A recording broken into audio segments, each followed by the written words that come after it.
Vous venez de sortir d'une formation sur la transformation des fruits et légumes. Parlez-nous un peu, c'est quoi la transformation?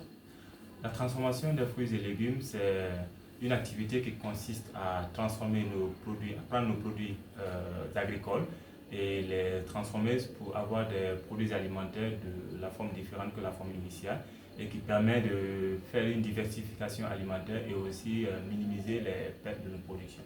Ok, depuis quand vous avez commencé à former ces femmes?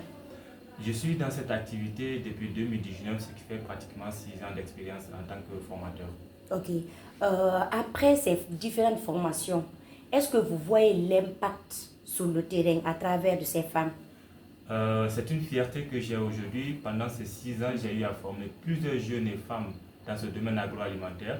Et aujourd'hui, je peux vous citer quelques-unes qui sont déjà actives dans leurs entreprises sur le terrain, qui ont des entreprises, qui ont leurs petites unités de transformation qu'on a créées un peu partout en Guinée, à l'intérieur du pays. On peut citer par exemple l'entreprise Yama qui fait les poissons naturels. Il y a aussi un groupement agro-innovation de jeunes que j'ai formé aussi à Bambeto, qui sont aussi dans leur activité, et plein d'autres qui sont à travers toute la Guinée. Vous êtes formateur en fruits et en transformation des fruits et légumes. Pourquoi vous avez choisi ce métier en fait? Je l'ai appris à l'université, j'ai fait la technologie alimentaire. Et quand je suis sorti, j'ai toujours la passion de pouvoir partager mes connaissances autour de moi. Une façon pour moi d'aider ma communauté, mon pays, et d'aider aussi les jeunes et les femmes à se lancer dans l'entrepreneuriat. Puisque moi-même, je suis beaucoup passionné par l'entrepreneuriat. Et donc, accompagner les gens aussi à entreprendre comme moi, ça me fait vraiment une fierté. Mhm. Revenons sur la formation de ces femmes. Après ces séries de formations, vous suivez les femmes sur le terrain comme des suivis ou autres, ou bien c'est juste la formation? Ça dépend de l'organisation qui me sollicite pour former les femmes. Généralement, il y a un suivi que je recommande après les formations. Parce que la formation seule ne suffit pas à une personne de pouvoir se lancer dans une activité de transformation. Il faut un suivi après parce qu'il y a tout un processus de mise en place de l'unité et la question d'hygiène aussi. Ok. Selon votre analyse, comment vous voyez la place de la femme actuelle en Guinée? Disons que la femme a une place assez capitale dans le foyer.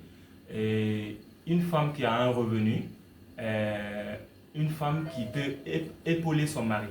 Alors, aider une femme à avoir une activité génératrice de revenus, c'est une mission que je me suis suivie et c'est une noble mission. Et tous ceux qui sont dans cette dynamique, je pense que c'est vraiment salutaire.